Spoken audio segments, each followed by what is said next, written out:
A Y J plus B X I plus B Y J is equal to 0। उनका component सम भी क्या होगा आपके पास 0 होगा। उनका वेक्टर 0 हो गया। वेक्टर किससे मिलकर बनते हैं? कंपोनेंट से। वेक्टर्स का सम 0 तो उसका कंपोनेंट का सम भी क्या होगा? 0 होगा। और नेक्स्ट ये कौन सा क्वेश्चन है हमारे पास? ये हमारे पास था question number 7। Okay next. Under what circumstances would a vector have components that are equal in magnitude? Under what circumstances Would a vector have components that are equal in magnitude? इसने कहा है कि ऐसी कौन सी सर्कमस्टांसेस हैं जिसके अंदर जो वेक्टर्स के कंपोनेंट्स हैं उनकी मैग्नीट्यूड क्या हो? सेम। वो दोनों कंपोनेंट्स क्या हो? सेम। उसको हम फाइंड आउट कर लेते हैं। हमारे पास हमें पता है कि अगर फर्स्ट करें लेट से हमारे पास जो वेक्टर है वो क्या है? ए है। बेटा ए वेक्टर का एक्स कंपोनेंट क्या होगा? A x equal to A cos of theta. A y किसके बराबर आ जाएगा? A sine of theta. आप इसके इक्वेशन नंबर क्या कहते हैं? 1। इसके इक्वेशन नंबर क्या कहते हैं? 2। तो इक्वेशन नंबर 1 को इक्वेशन नंबर 2 को 1 में डिवाइड कर दें तो हमारे पास क्या आ जाएगा? A sine of theta divided by A cos of theta. Is that clear? अब इसने कहा है कि है क्या? बराबर है। इसका मतलब ए एक्स किसके बराबर है? ए वाई के। तो आपके पास ऊपर क्या आना था? ए वाई, नीचे क्या आना था? ए एक्स। ये क्या है? सर्कमस्टेंसेस में सेम है। इसका जवाब क्या आना है हमारे पास? 1। यहाँ से ए से क्या हो गया? कैंसिल। तो tan साइन ओवर कॉस क्या होता है? tan ऑफ थीटा आ गया। आपके पास थीटा किसके बराबर आ जाएगा? tan इनवर्स 1 के। और tan इनवर्स 1 किसके बराबर होता है? 45। अगर वो वाला वेक्टर जिसके हमने कंपोनेंट देखने हैं वो एक्स एक्सिस के साथ कितने का एंगल बनाएगा? 45 का। कितने एंगल बनाएगा? 45। तो 45 के एंगल पर उसका एक्स कंपोनेंट और वाई कंपोनेंट दोनों क्या होंगे? बराबर होंगे। हमारे पास एंगल क्या आ गया? थीटा आ गया। थीटा कितना आ गया? 45। इसको डिफरेंट वे में आंसर करते हैं। इसको डिफरेंट वे में क्या देते हैं? जवाब देते हैं। या तो इस तरह कर लेते हैं, हम क्या लेते हैं? एंगल कितना है? 45।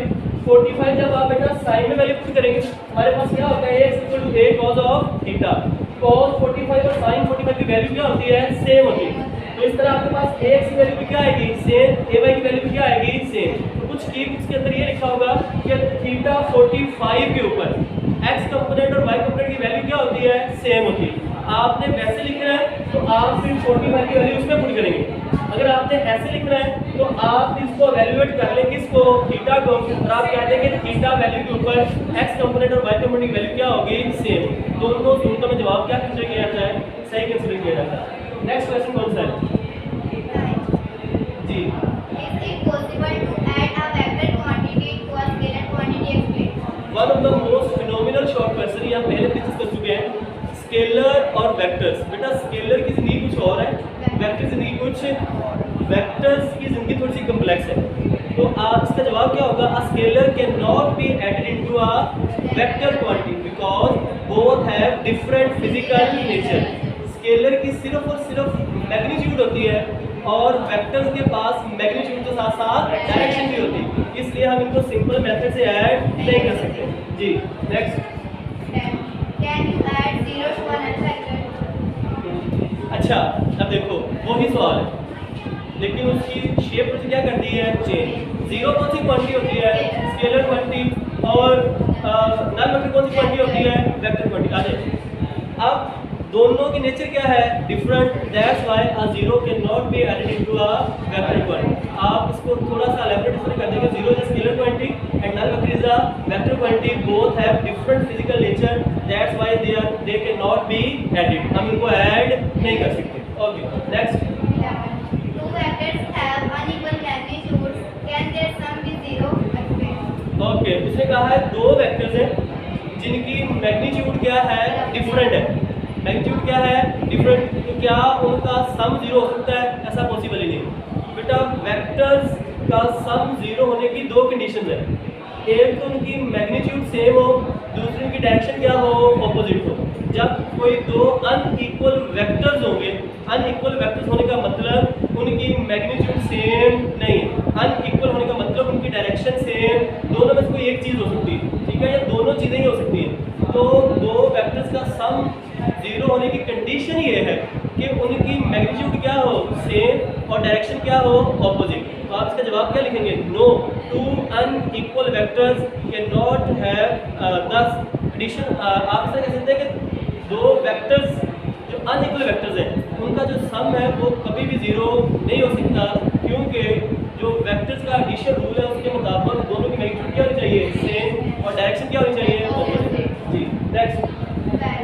Show that the sum and difference of two perpendicular vectors of equal length are also perpendicular and of the same length.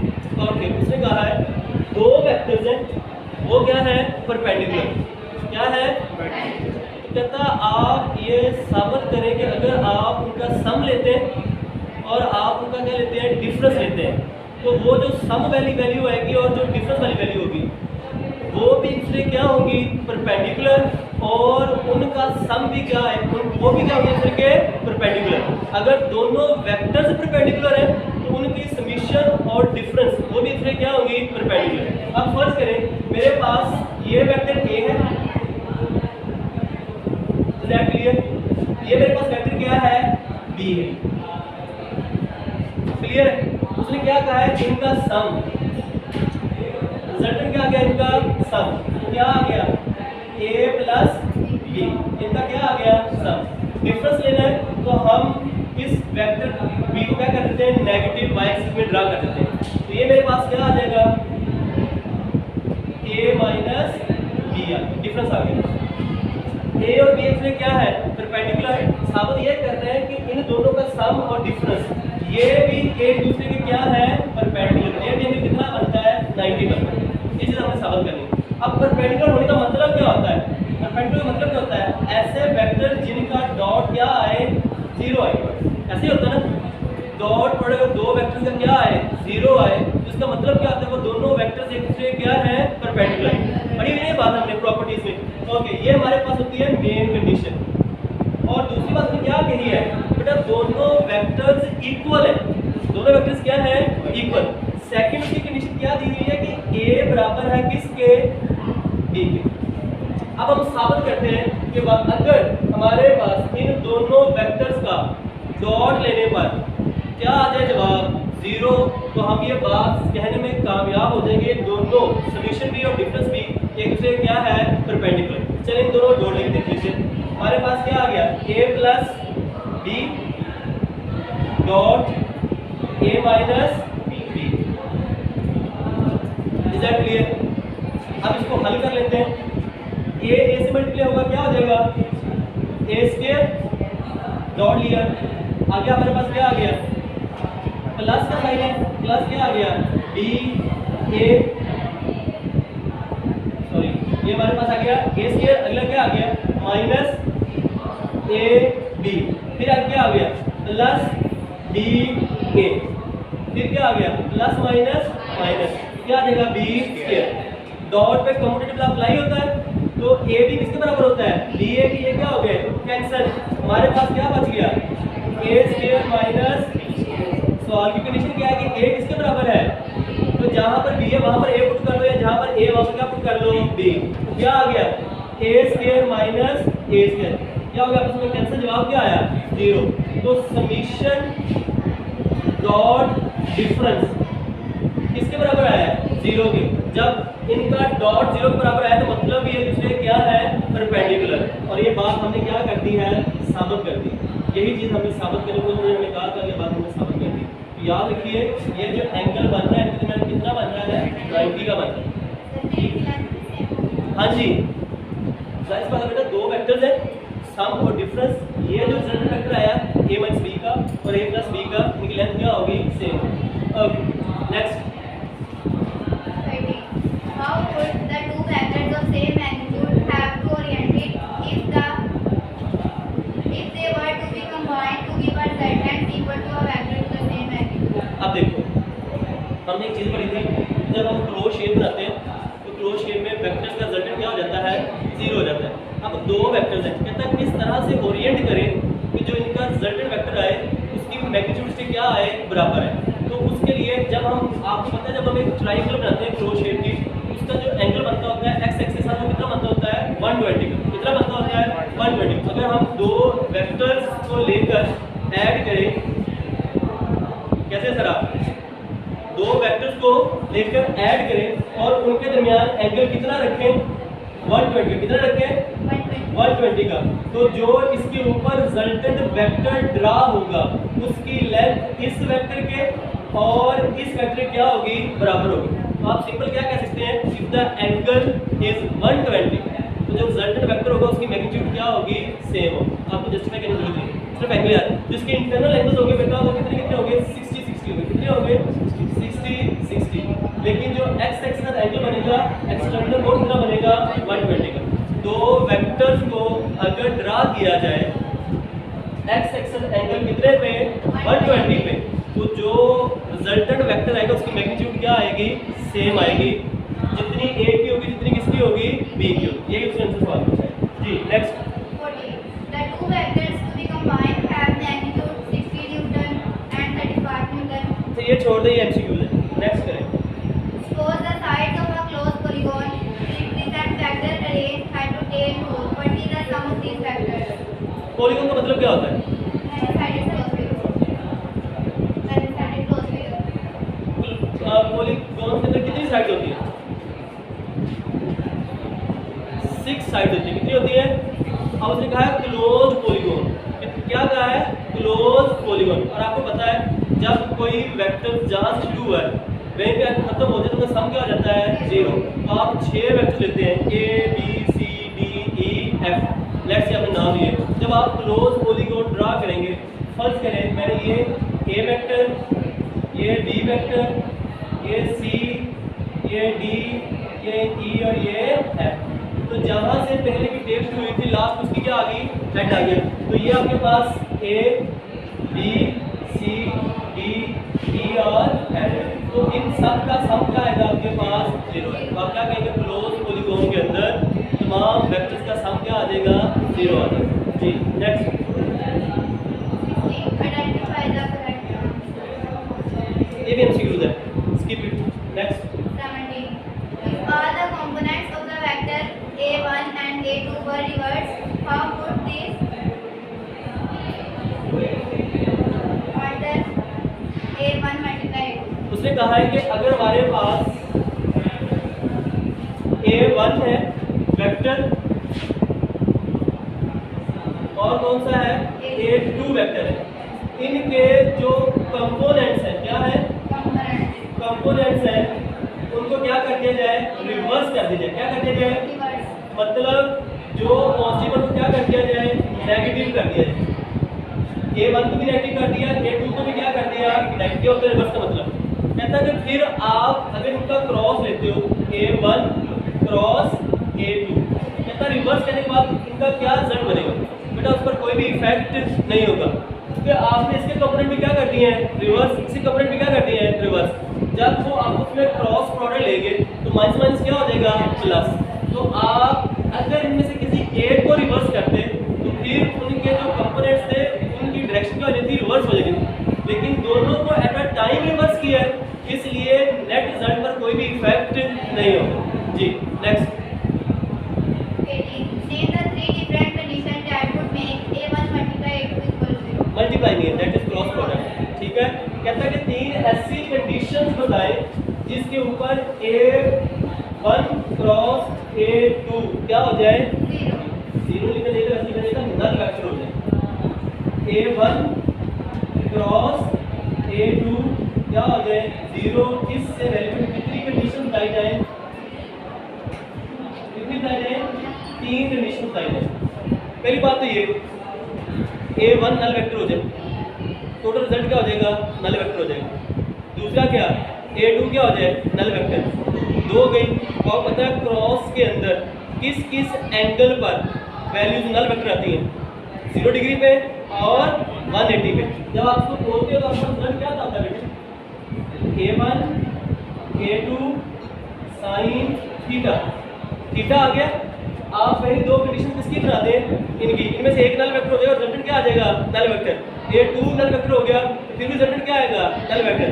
अगर दोनों क्या हो जाए, पैरेलल, क्या हो जाए, तीसरी कंडीशन आ गई। चौथी कंडीशन क्या होगी, अगर दोनों क्या हो जाए, एंटी पैरेलल, क्या हो जाए। आपको पता है जब भी क्रॉस के अंदर दो वेक्टर्स पैरेलल हो या क्या हो, एंटी पैरेलल, उनका रिजल्ट हमेशा क्या आता है, नल वेक्टर। हमारे पास कितनी कंडीशन हो गई, 4। आप जो पहली दो है जो मैंने कहा है, तो आप उसको सिंगल बना लें, आइदर A1 0 नल वेक्टर और आइदर A2। अब बस फर्स्ट कंडीशन हो गई, मेरे पास अगली दो कंडीशन बन गई, टोटल कितनी हो गई, 3 हो जी। आगे 19. Identify true or false statement and ये भी छोड़ दें। 20. A picture is suspended from a wall by two strings. Show by diagram the configuration by of the string for which the tension in the string will be minimum. Minimum आपको उसमें एक diagram बनी होगी दो string के साथ, ऐसा ही है, और वो दो स्ट्रिंग कुछ इस तरह से होगी। ये आपके पास फर्स्ट डायग्राम है, ठीक है, ये हुक है, ये दो इस तरह लगी होगी, ऐसा ही है।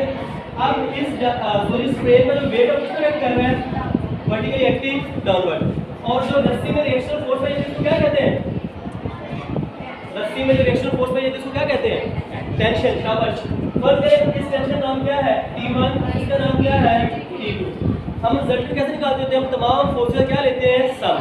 क्या बताएं मुझे, क्या T1 और T2 इसके पैरेलल या एंटी पैरेलल हैं, नहीं ना है, किसी एंगल पर है ना, ये परपेंडिकुलर है, तो हमें इनको क्या करना पड़ेगा, रेजोल्यूट।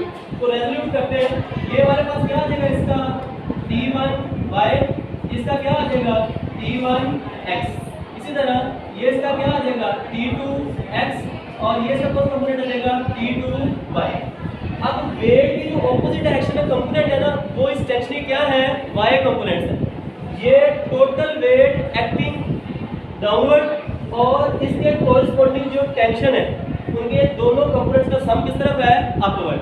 तो जो वेट है वो किसके बराबर आ रहा है, T1y plus T2y। Is that clear. अब अगली बात हमारे पास क्या आ जाएगा, दोनों में टेंशन सेम है, तो T1 जब मैं इसको खोल लूंगा तो T1 sine of theta plus T2 sine of theta, magnitude क्या है इनकी, सेम। तो आप सिंपल इनको क्या लिख सकते हैं, T लिख सकते हैं, क्या आ गया, 2T sine of theta. Is that clear. अब अगली चीज उसने कहा है टेंशन मिनिमम कहाँ पे होगी, तो हमें टेंशन का फार्मूला बनाना है। ये आपके पास वेट क्या हो गया, W एज आ गया, ये 2 साइन क्या हो गया, डिवाइड, तो T किसके बराबर आ जाएगा, W/2 sign of theta. Wait तो जो है फ्रेम का वो है, आपकी टेंशन किस पे डिपेंड कर रही है, एंगल पे, और साइन जहां पे मैक्सिमम होगा वहां पे टेंशन क्या होगी, मिनिमम होगी, क्योंकि इनका आपस में रिलेशन क्या है, इनवर्स है। साइन मैक्सिमम कहां पे होता है, कहां पे होता है, 90 पे। कहां पे होता है, साइन 90 क्या होता है, 1 होता है ना। तो इसका मतलब अगर थीटा क्या होगा, 90 होगा, थीटा क्या होगा, तो इन रस्सियों में टेंशन क्या होगी, मिनिमम होगी। बात समझ आइए, दैट इज इट्स आंसर। आप लेंगे when theta is 90 then the tension will be minimum in the strings. Is that clear. Okay next 21. Can a body rotate about its center of gravity under the action of its weight? Centre of gravity क्या था, centre of gravity हम पढ़ के आए 9th class में। Centre of gravity वो point होता है किसी बॉडी में जहां पर उस बॉडी का वेट वर्टिकली एक्ट करता है डाउनवर्ड। अब उसने क्या कहा है कि क्या कोई बॉडी अपने सेंटर ऑफ ग्रेविटी की क्या कर सकती है, रोटेट कर सकती है, ड्यू टू इट्स वेट। आजे ड्यू टू इट्स वेट। अब बेटा वेट जो है वो उसके एक्सिस ऑफ रोटेशन के अंदर से पास होकर जा रहा है। ये आपके पास बॉडी है, ये फर्स्ट इसका क्या है, सेंटर ऑफ ग्रेविटी। अब इसका वेट भी कहाँ से पास कर रहा है, यहीं से।